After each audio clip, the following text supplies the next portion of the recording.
வீட்டுக்கு உட்பட்ட ஏரியா இது வந்து பார்த்துக்கோங்க. புதிய முனிசாமிபுரம், வஉசி நகர், காமராஜ் நகர், பூப்பாண்டியபுரம், சண்முகபுரம் எங்கள்கிட்ட பல தெருக்கள்லாம் இருக்குது பார்த்துக்கோங்க. அவ்வளவும் மழை பெஞ்ச தண்ணி கிடையாது. எல்லாம் கம்பா இதெல்லாம் வெட்டி விட்ட தண்ணி தான். அந்த இதில் பாதிப்பு தான் எங்களுக்கு. மழை பெஞ்ச தண்ணிலாம் இது எதுவுமே கிடையாது. சும்மா மழை பெஞ்ச தண்ணிலாம் சொல்லக்கூடாது பார்த்துக்கோங்க. இது வெட்டி விட்றவங்க ஒரு ஆரம்பத்தில் ஒரு இதை பார்த்து வெட்டி விட்ருக்கணும். தண்ணி எப்படி போகுது என்ன ஏதுன்னு ஒன்றுமே சொல்லாமல் ஒரு அறிவிப்பு ஒன்றுமே கொடுக்காம தண்ணியை வெட்டி விட்டுட்டீங்க. சரி, தண்ணி வெட்டி விட்டு இன்னையோட 7 நாள் ஆகுது. இன்னை வரை யாராவது வந்து இந்த ஏரியா எட்டி பார்த்துருப்பீங்களா? ஒரு கவர்மெண்ட்ல இருந்தோ இல்லை ஒரு கட்சியில் எதுலையாவது இருந்து யாராவது வந்து எட்டி பார்த்து என்ன ஏதுன்னு ஒரு வார்த்தை நீங்கள் செய்கிறது 2 நாள் கழித்து செய்கிறதா இருந்தாலும் கூட ஒரு திருப்திக்கு வந்து பேசியிருப்பீங்களா? ஏமா ஒரு 2 நாளில் எதுவும் நாங்கள் மோட்டர் வச்சு வச்சிருவோம். உங்களை தேடி தான் நாங்கள் தான் வந்த மாதிரி இருக்குது. எங்களுக்கு எந்த ஒரு ஏற்பாடு இந்த தண்ணி எடுக்கிறதுக்கு எங்களுக்கு சீக்கிரம் ஏற்பாடு பண்ணி தாங்க. சாப்பாடு சும்மா வண்டியாக கிராமத்துலேருந்து கொடுக்காங்க. சாப்பிட்டுட்டு அந்த சாப்பாடை நாங்கள் செமிக்கிறதுக்கு என்ன செய்யணும்? இந்த தண்ணிக்குள்ளே வீடு ஃபுல்லாக தண்ணி, பாத்ரூம் ஃபுல்லாக தண்ணி. இந்த சாப்பிட்ட சாப்பாடு நாங்கள் செமிக்க என்ன பண்ணணும்? அப்படியெல்லாம் தின்னுட்டு தண்ணியிலே மறுபடியும் செத்துற வேண்டியதானா? மற்ற நேரம்லாம் வீட்டில் அந்த செப்டி டேங்கு மருந்து ஊற்ற வந்திருக்கோம். சிரட்டையில் தண்ணி வைக்காதீங்க, அதில் தண்ணி வைக்காதீங்கன்னு மருந்து ஊற்ற வரீங்க. இந்த தண்ணி கெட்டி 1 வாரம் ஆகுது. இதில் மாடு செத்து, பன்னி செத்து, கோழி எல்லாம் செத்து மிதந்து வருது. இந்த தண்ணிக்கு ஏதோ ஒரு ப்ளீச்சிங் பவுடர் ஏதோ ஒரு மருந்து போட வந்திருப்பீங்களா? சரி, ஒரு மருத்துவ முகாம் வச்சு ஒரு சின்ன பச்சை பிள்ளைலாம் வச்சுருக்கோம். திடீர்னு காய்ச்சல் மண்டினா கூட நாங்கள் எங்கே போவோம்? ஒரு மருத்துவ முகாம் போட்டிருப்பீங்களா? எங்களுக்கு இந்த தண்ணி எடுக்கிறதுக்கு ஏற்பாடு பண்ணுங்கள். ஒரு பச்சை பிள்ளையில வச்சுருக்கோம். ஒரு பால் கூட எங்களுக்கு கிடைக்கும். எங்களுக்கு இந்த மாதிரி சின்ன உதவி சீக்கிரம் பண்ணுங்கள். இந்த நிவாரணம் கொடுக்க அதை கொடுக்கன்னு சொல்லி எங்களை ஏமாற்றிட்டு இருக்க வேணாம். இந்த தண்ணியை நீங்கள் எடுத்தாலே போதும். எங்கள் இயல்பு வேலைக்கு நாங்கள் திரும்பிக்கிடுவோம் சார். நல்லா இருப்பீங்க. உங்களை கையெடுத்து கும்பிடுவோம். எங்களுக்கு தண்ணியை மட்டும் எடுக்கிறதுக்கு ஏற்பாடு பண்ணுங்கள். இந்த பகுதி மக்கள் அவ்வளோ ஒரு கொந்தளிச்சு போய் இருக்காங்க. இதனால தெருவுக்குள்ளே ஒருத்தருக்கு ஒருத்தர் சண்டை. என் ஏரியா உன் ஏரியான்னு சொல்லி தெரியுமா? சாப்பாடு வந்தால் என் ஏரியாவுக்கு உன் ஏரியாவுக்குன்னு அது தெருவுக்குள்ளே பழக்கத்துக்குள்ளே ஒருத்தர் சண்டை போட்டுட்டு இருக்கோம். இந்த மழை நீர் வெள்ளத்தால் பக்கத்தில் இருக்கிறவங்க நாங்கள் பகையாகிட்டு இருக்கோம். இந்த தண்ணி எவ்வளோ சீக்கிரம் எடுக்க முடியுமோ அவ்வளோ சீக்கிரம் எங்களுக்கு தண்ணி எடுத்தாங்கய்யா. தாழ்மையோட கேட்டுக்கொள்கிறோம். ஊர் மக்கள் வரல, எம்பியும் வரல, கவுன்சிலரும் வரல, வார்டு மெம்பரும் வரல. யாரும் எந்த குறையும் எங்கள் தீர்க்கிறதுக்கு யாருமே வரல. நாங்களே போராடிக்கிட்டு இருக்கோம். மத்திய குழுவும் வரல. சாப்பாடு மட்டும் கொடுத்துக்கிட்டு இருக்காங்க. சாப்பாடு மட்டும் எங்களுக்கு பெருசு கிடையாது. சாப்பாடு எங்களால் பற்றிக்கு சாப்பிட தெரியும்.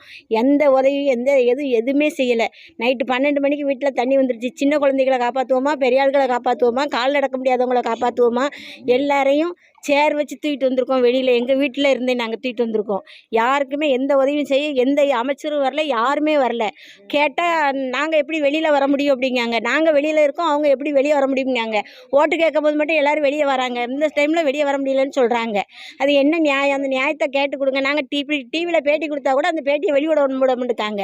எதுக்குனாலும் அப்படி செய்கிறாங்க? என்ன குறை அப்படின்னு வரும்போது மட்டும் கும்பிட்டு ஓட்டு கேட்க வராங்க. கேட்டால் அந்த இது கேட்டால் 2000 வாங்கிட்டு தானே ஓட்டு போட்டிங்க அப்படின்னு கேட்குறாங்க. அசிங்கமான வார்த்தைகள்லாம் பேசுகிறாங்க. எல்லாருமே பேசுகிறாங்க. எம்பி 5000 குடும்பங்கள் இருக்குது இந்த ஏரியாக்குள்ளே. 5000 குடும்பங்கள் இருக்குது.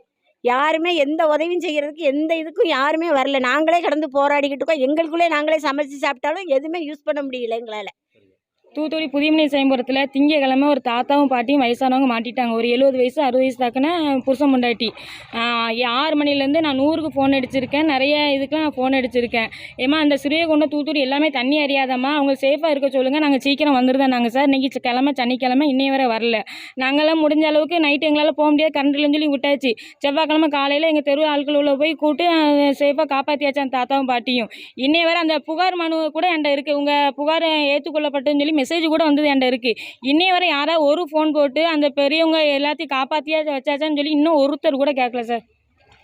அது மீட்பு பணியில குழுவிலேருந்து யாருமே நான் ஒரு வார்த்தை கேட்கல. ஃபோன் பண்ணி பேசினோமே, ஏமா அந்த தாத்தா வயசானவங்க என்ன காப்பாற்றியாச்சா வச்சாச்சா என்னன்னு ஒரு வார்த்தை. இன்னைக்கு கிழமை எத்தனை 7 நாள் ஆகுது. அவங்க செத்துருந்தது கூட யாரும் கேட்பாரு கிடையாது போல். கொண்டு போகிறது கூட இல்லை. சண்முகபுரத்துலலாம் பிரேதத்தை கேனுக்குள்ளே வச்சு அடைச்சி கொண்டு போயிருக்கு. அந்த தூரத்துக்குமா நாங்கள் கேவலமாக போயிட்டோம். எங்கள் பிரேதத்தெல்லாம் கேனுக்குள்ளே வச்சு அடைச்சி கொண்ட அளவுக்கா நாங்கள் கீழ்த்தனமாக போயிட்டோம். இப்படியா இது பண்ணுவோம்? அதாவது டேங்கு எல்லாத்தையும் உடச்சி விட போகிறீங்கன்னு தெரியும் உங்களுக்கு. அது முன்னக்கூட்டி ஒரு எச்சரிக்கைப்படுத்தி இருக்கலாம்ல. எச்சரிக்கைப்படுத்திருந்தா எல்லாரும் இந்த ஆதார் கார்டு சர்டிஃபிகேட், எத்தனை ஸ்கூல் பிள்ளை சர்டிஃபிகேட், ஆதார் கார்டு எல்லாமே போயிட்டு கடைசியில் எங்கே போனாலும் நீங்கள் ஆதார் கார்டு கொண்டு வாங்க, அதான் மெயின். ஆதார் கார்டில் ஃபோன் நம்பர் இருக்குது, அதான் மெயின். அப்படிங்க என்ன ஆதார் கார்டுக்கு நாங்கள் எங்கே போவோம்? இனிமேல் ஆதார் கார்டை வச்சு நாங்கள் என்ன செய்ய முடியும்? நான் ஆதார் கார்டுக்கு ஒவ்வொரு இடமா போய் காற்று கிடக்கணும். காற்று கிடந்து கூட்டம் இது பண்ணி அதுக்கு ஒரு 2 நாள் வேலைக்கு எடுத்து அதுக்கு அலையணும். எங்களுக்கு தண்ணியை சீக்கிரம் எடுக்க பாருங்க. வேறு எதுவுமே நாங்கள் உங்கள்கிட்ட கேட்கல. 6000 தரீங்க வைக்கிங்கன்னு அதில் எங்களுக்கு பெருசு இல்லை. தண்ணியை மட்டும் எடுங்க. எடுத்துட்டா எங்கள் வாழ்வை நாங்கள் பார்த்துக்கிடுவோம்.